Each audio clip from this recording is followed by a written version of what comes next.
Hey everybody, how's it going? I wanted to issue an apology before I started this video for spamming your feed with content that is completely irrelevant to you. Because if there's anything that I've learned over the past several years, it is that nobody wants to hear about this A1466 SMC reset, A1708 USB-C, CD3215 SPI crap. What is that doing on your real estate channel? I'm sorry. Today, I would like to go back to this channel's actual purpose. Discussing New York City overpriced commercial real estate, particularly through the lens of the New York Times, and I wanted to go over why this article that I read today really disappointed me, because they finally seem to be accepting that downtown New York City is dead, which is a step, but I would like them to focus a little bit more on the why. It says Lower Manhattan rebounded after 9/11, but the pandemic erased the gains. And they're talking about downtown Manhattan, which is a central part to New York City, and they go over a little bit of what's going on in the area, but it really doesn't dig into the why, and I'd like to try to get into the why in this video.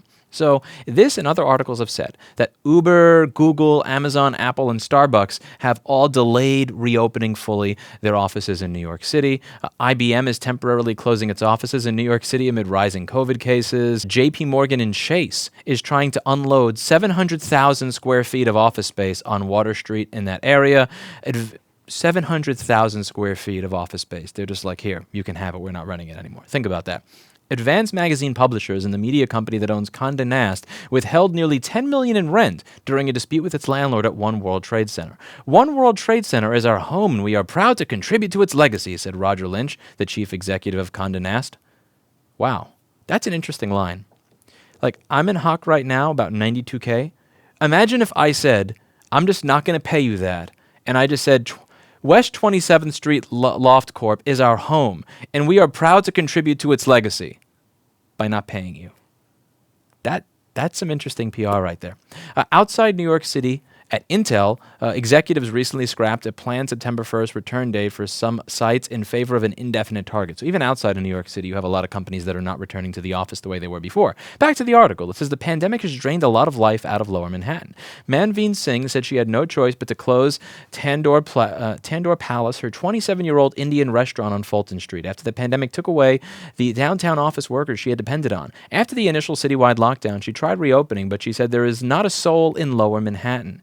Ms. Singh fears the district will not rebound anytime soon. If the corporates are not coming back full swing, she said, downtown is not coming back full swing. Despite the tremendous challenges facing Lower Manhattan, including the rise of remote work, Carl Wiesbrod, a former chairman of the New York City Planning Commission, says the area is well positioned to rebound. And we are about to go over why I believe that is not true. We have to be careful jumping to conclusions about how much this latest crisis is going to change human life and the city's life. What we have seen throughout history is the law of cities, the law of density, and the law for human talent to exchange ideas in a central place. There's not as much lore for the $600 and $500 per square foot real estate costs, but of course you don't mention that in this effing article. Irma Gibbs said there were just 3 people in the office, which used to have more than 250. It has not bounced back, she said of the neighborhood, citing shortened hours for restaurants and all the businesses that closed. Now, in the article, they go over a business that was a staple of the area that I actually used to eat at for quite a while back in the day, the Amish Market. And it opens by discussing how this place that used to employ over 100 people finally closed. So I wanted to visit that area and kind of do a walk around a little bit, give you a little bit of a tour, and then give you my thoughts. So this here was Amish Market. I last ate at this place about 13 years ago. They had some really, really good stuff, and the inside of this place was absolutely beautiful, and it was always packed with people. I was here back when I was trying to become a health insurance salesman back in 2008. That was a long time ago. Now, they mentioned the pandemic, and the article does cite that you don't have bumper-to-bumper traffic like you used to, and as many people walking around. As you can see, this street is completely dead, but what really adds to it is the price. If you take a look, you'll see that the studio apartments in this building over here cost $6,800. That's over 3 times what they cost in the old building my store was in.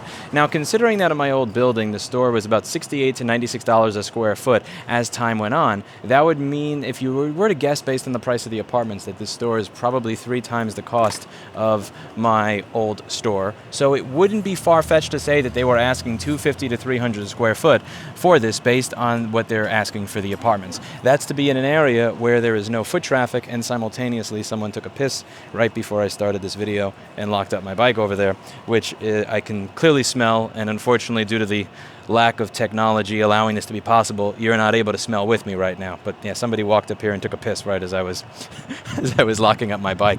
So it is sad that this place is gone, but something to understand is that places like this were always walking on that razor's edge because of the amount of money that they're asking for these properties that, in my opinion, they were never worth to begin with. Let's take a tour of the neighborhood and see what else we have here. Okay, so you may all think this is a meme. Wow. So this is about the size of my old place. It says that it is 1,100 square feet, but my old store was 650, and this... Oh. So that would make this place twice the size of my old store, which is, I mean, that's clearly bullshit.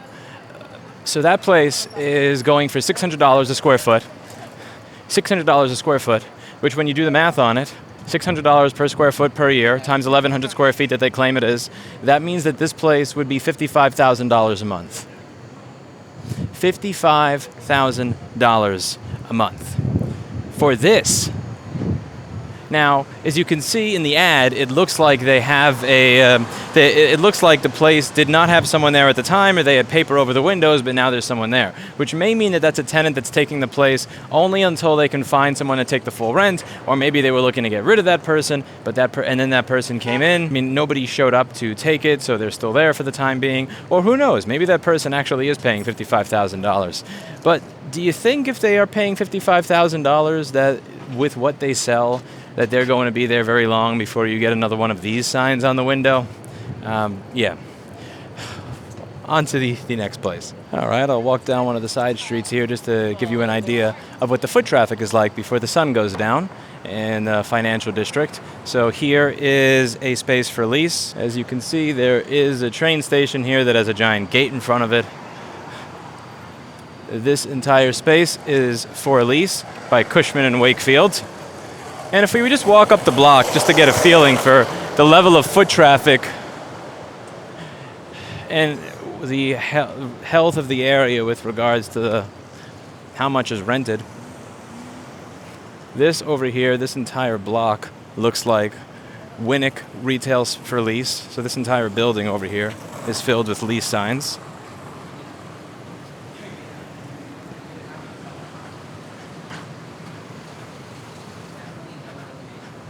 And there's really no need to even cherry pick and go to a website and edit things together later. You can really just walk down a block and see what it's like here.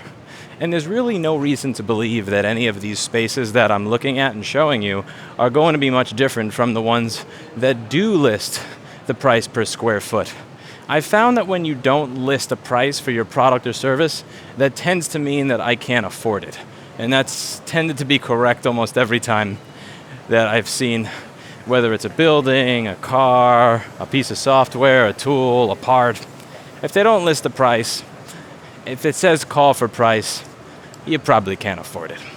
So if we go over here, there's a bunch of people eating right outside what says retail space for lease.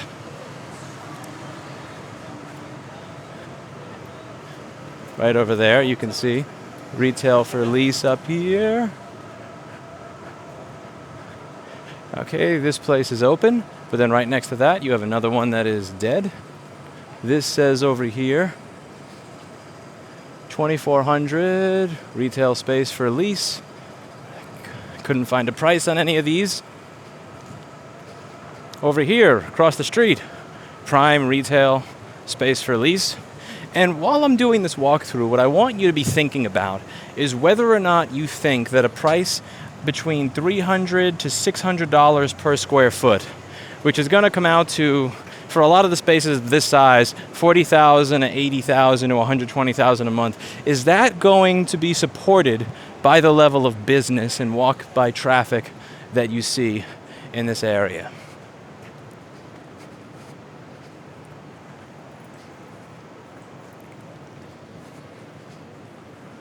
We look over here, many of these places are closed. We have retail space for lease over here, 24A. So this is retail space available. Right across the street from it, you have another one. Retail space available. This location proudly owned and operated by Midtown Cellular once upon a time.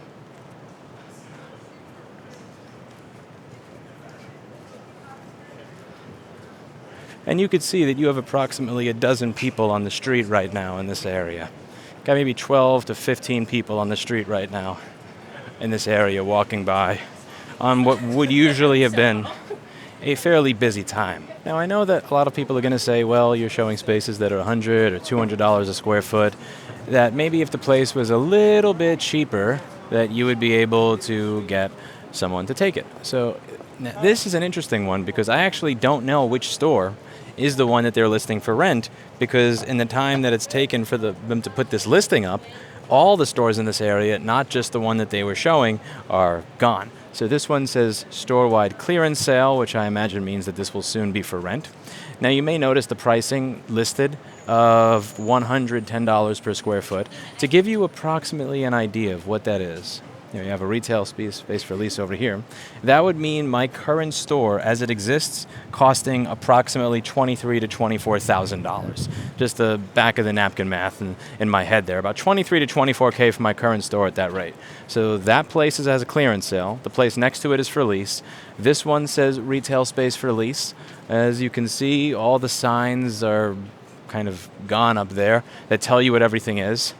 And this one over here, which looks like it used to be a deli or a cafe, is also for lease. So even when you lower the price from $300 to $600 a square foot down to $100 a square foot, it is still enough that not just one store will be gone, but every store in this building is now gone.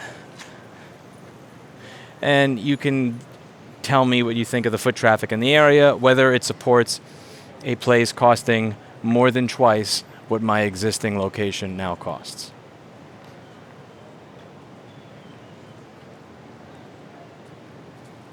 Yeah, they're just the business is just stampeding down the street.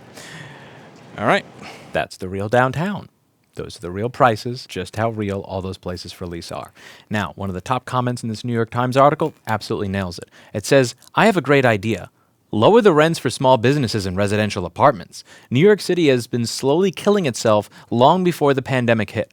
A walk along the Upper East or West Side back in 2018 would reveal small business shut down everywhere. Rents were sky high. It was not just Amazon that put a stake in the heart of New York, it was greedy corporate landlords. And admittedly, a big part of why we have this incestuous relationship is because the landlords having properties that are valued high actually benefits the city greatly. If you take a look at the city's adopted budgets and plans, when you look at the general property tax they have here, it makes up about a third of the city's budget, and it continues to go up year after year, and they forecast that it continue to go up year after year. So when your property taxes in the city come out to $30 to $40 billion, and you have a city budget of $70 to $90 billion, that's 1/3 to half of your budget. So if the property values were to go down in New York City in any way, shape, or form, that would screw over the city government, because the city government has become so bloated that it relies on these very, very high property valuations that allow very high property taxation rates in order to sustain itself.